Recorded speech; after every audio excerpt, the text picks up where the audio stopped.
Price the lord. ಕರ್ತನಾಮಕ್ಕೆ ಸ್ತೋತ್ರವಾಗಲಿ. ದೇವರು ನಿಮ್ಮ ಜೊತೆಯಲ್ಲಿ ಪ್ರತಿದಿನ ಕಾದು ನಡೆಸ್ತಾ ಇದ್ದಾನೆ. ಆತನಿಗೆ ದೇವರಿಗೆ ಮಹಿಮೆ ಉಂಟಾಗಲಿ. ಅದೇ ರೀತಿಯಾಗಿ ದೇವರು ನಿಮ್ಮ ಜೀವಿತದಲ್ಲಿ ನಿಧಾನ ನಿಮ್ಮ ಒಳಗಡೆ ದೇವರ ಮೇಲೆ ಒಂದು ಭಯ ಇದೆಯಾ?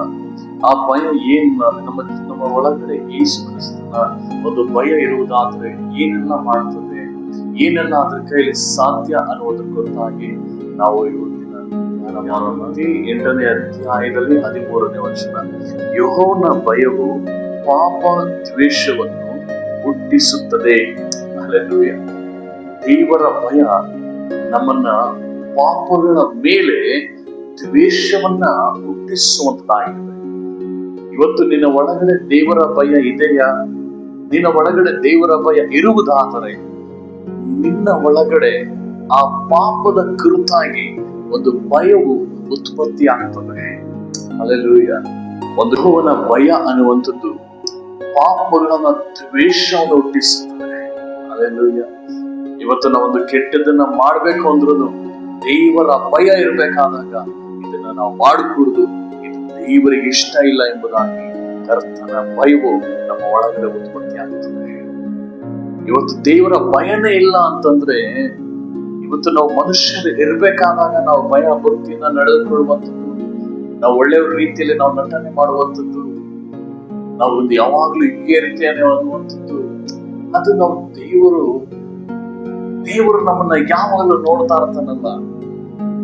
ಇವತ್ತು ಒಬ್ಬ ಮನುಷ್ಯ ಇಲ್ಲ ಅಂತಂದ್ರು, ಒಬ್ಬ ಓನರ್ ಇಲ್ಲ ಅಂತಂದ್ರು, ಕುಟುಂಬದವ್ರು ಇಲ್ಲ ಅಂತಂದ್ರು, ಸಭೆ ಜನಗಳಿಲ್ಲ ಅಂತಂದ್ರು ದೇವರು ನಮ್ಮನ್ನ ನೋಡ್ತಾ ಇದ್ದಾನೆ ಅನ್ನುವಂತ ಭಯ ಇಲ್ಲ ಅಂತಂದ್ರೆ ಜನಗಳು ಇರ್ಬೇಕಾದಾಗ ನಟನೆ ಮಾಡಿ, ಜನಗಳು ಇಲ್ದಲೇ ಇರ್ಬೇಕಾದಾಗ ಪಾಪಗಳನ್ನು ಮಾಡುವಂತದಾಗಿರ್ತದೆ. ಆದರೆ ದೇವರ ಭಯ ಇರುವುದಾದರೆ ಪ್ರಿಯ ಸೋದರ ಸೋದರಿ, ನೀನು ಜನಗಳು ಇದ್ದರು ಇಲ್ಲ ಅಂದ್ರು, ಯಾರು ಇದ್ರು ಯಾರು ಇಲ್ಲ ಅಂದ್ರು ನೀನು ತಪ್ಪನ್ನು ಮಾಡೋದೇ ಇಲ್ಲ. ನೀನು ತಪ್ಪನ್ನ ಮಾಡೋದೇ ಇಲ್ಲ. ಯಾಕೆಂದ್ರೆ ನಿನ್ನ ಒಳಗಡೆ ದೇವರ ಭಯ ಇರಬೇಕಾದಾಗ ದೇವರ ಶಕ್ತಿ ನಿನ್ನಲ್ಲಿ ತುಂಬಿಕೊಳ್ತದೆ. ದೇವರ ಒಂದು ಭಯ ಇರಬೇಕಾದಾಗ ನೀನು ತಪ್ಪನ್ನ ಮಾಡಲಿಕ್ಕೆ ಸಾಧ್ಯವಿಲ್ಲ. ಹಲ್ಲೆಲೂಯಾ. ಯೆಹೋವನ ಭಯವೇ ಜ್ಞಾನಕ್ಕೆ ಮೂಲವು, ಪರಿಶುದ್ಧ ತಿಳುವಳಿಕೆಯನ್ನ ಉಂಟು ಮಾಡುತ್ತದೆ. ದೇವರ ಭಯ ಇರಬೇಕಾದಾಗ ಒಂದು ತಿಳುವಳಿಕೆಯನ್ನು ಹುಟ್ಟಿಸ್ತದೆ. ತಪ್ಪು ಮಾಡ್ಬೇಕಾ ಮಾಡಬಾರ್ದ ಎಂಬುದಾಗಿ, ಈ ಕಾರ್ಯ ಮಾಡ್ಬೇಕಾ ಮಾಡಬಾರ್ದ ಎಂಬುದಾಗಿ, ಏನೇ ನೀನು ಮಾಡ್ಬೇಕು ಅಂತ ದೇವರ ಭಯ ಇರಬೇಕಾದಾಗ ಇವತ್ತು ನಿಮಗೆ ಯಾರು ಏನು ಮಾಡ್ಲಿಕ್ಕೆ ಸಾಧ್ಯವಿಲ್ಲ. ಕಾರಣ ಇಷ್ಟೇ, ನಿನ್ನ ಜೀವಿತದಲ್ಲಿ ದೇವರ ಭಯ ಇರಬೇಕಾದಾಗ ನೀನೆಂದಿಗೂ ತಪ್ಪು ಮಾಡೋಕೆ ಸಾಧ್ಯವಿಲ್ಲ. ಪ್ರಿಯ ಸಹೋದರ ಸಹೋದರಿ, ನಿನ್ನ ಭಯ, ದೇವರ ಭಯ ಪಾಪಗಳನ್ನ ದ್ವೇಷ ಮಾಡುವಂತೆ ದೇವರು ನಿನ್ನ ಒಳಗಡೆ ಉತ್ಪತ್ತಿ ಅಂತ ಇರ್ತಾನೆ. ನೀನು ಯಾವಾಗ ನೀನು ಪಾಪಗಳನ್ನ ದ್ವೇಷ ಮಾಡ್ತೀಯೋ, ನೀನು ನಿನ್ನ ಜೀವಿತದಲ್ಲಿ ದೇವರ ಆಶೀರ್ವಾದಗಳು, ತಿಳುವಳಿಕೆಗಳು, ಜ್ಞಾನ, ಅಭಿವೃದ್ಧಿ, ಸಮೃದ್ಧಿಗಳು ನಿನ್ನ ಜೀವಿತದಲ್ಲಿ ಅದು ಹೇರಳವಾಗಿ ಬಿಡುಗಡೆ ಆಗ್ತಾ ಇರ್ತದೆ. ಕಾರಣ ಯಾಕೆ ಅಂದ್ರೆ ದೇವ್ರ ವಾಕ್ಯ ಹೇಳುತ್ತದೆ, ಪರಿಶುದ್ಧನು ಆತನ ಆಶೀರ್ವಾದಗಳನ್ನು ಹೊಂದಿಕೊಳ್ಳುತ್ತಾನೆ. ಪರಿಶುದ್ಧನು ದೇವರನ್ನ ಕಂಡುಕೊಳ್ಳುತ್ತಾನೆ.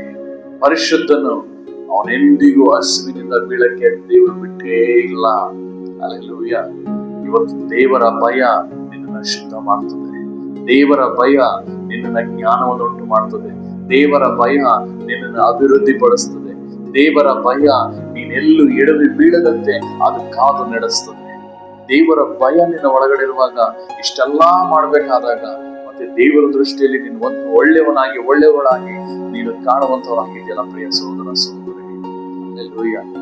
ಅದಾದ ನಂತರ ನಿನಗೇನು ಕೊರತೆ ಇದೆ, ದೇವರು ನಿನ್ನ ಜೀವಿತದಲ್ಲಿ ಆಶೀರ್ವಾದವನ್ನು ಮಾಡಲಿ. ನಾವು ಎಂದು ಒಪ್ಪಿಸಿಕೊಡೋಣ, ದೇವರೇ ನನಗೆ ನಿನ್ನ ಭಯವನ್ನು ನನಗೆ ಕೊಡಿಸುವ, ನಿನ್ನ ಭಯ ಭಕ್ತಿಯನ್ನು ನನಗೆ ನೀಡು ರಾಜ. ನನ್ನ ಒಳಗಡೆ ಆ ಭಯವನ್ನು ತುಂಬಿಸಕಂತದೆ ನಾನು ಒಪ್ಪಿಸಿಕೊಡ್ತಾ ಇದ್ದೇನಪ್ಪ ಎಂಬುದಾಗಿ ಕಣ್ಣುಗಳನ್ನು ಮುಚ್ಚಿ ನಾವು ಒಪ್ಪಿಸಿಕೊಡೋಣ. ಕರ್ತನೇ ಸ್ತೋತ್ರ ಅಪ್ಪ, ನಿನ್ನ ಭಯದಿಂದ ನನ್ನ ತುಂಬಿಸು ಸ್ವಾಮಿ. ನಿನ್ನ ಭಯ ಭಕ್ತಿಯಿಂದ ತುಂಬಿಸು, ಪಾಪಗಳನ್ನ ದ್ವೇಷ ಮಾಡುವಷ್ಟು ತುಂಬಿಸು ಸ್ವಾಮಿ. ನಿನ್ನ ದೃಷ್ಟಿಗೆ ಯಾವಾಗಲೂ ನಾವು ನೀತಿವಂತರಾಗಿ ಪರಿಶುದ್ಧರಾಗಿ ಮಕ್ಕಳಾಗಿ ನಮ್ಮನ್ನು ನಡೆಸು ಸ್ವಾಮಿ. ದೇವರೇ, ಜನರು ಇರಬೇಕಾದಾಗ, ಜನರು ಇಲ್ಲದಲ್ಲೇ ಇರಬೇಕಾದಾಗ, ಯಾರಿದ್ದರೂ ಇಲ್ಲದಿದ್ದರೂ ನಾವು ಒಳ್ಳೆಯದನ್ನೇ ಮಾಡಬೇಕು ಸ್ವಾಮಿ. ಯಾವುದೇ ಪಾಪ ಕೃತ್ಯಗಳಿಗೆ ಒಳಪಡದಂತೆ ನಿನ್ನ ಭಯವು ನಮ್ಮ ಒಳಗಡೆ ತುಂಬಿಕೊಳ್ಳುತ್ತಾಗ ದೇವರಿಗೆ ಮಾಡಿದಕ್ಕಾಗಿ ಒಂದನ್ನು ಯೇಸುವಿನ ನಾಮದಲ್ಲಿ ಆಮೆನ್.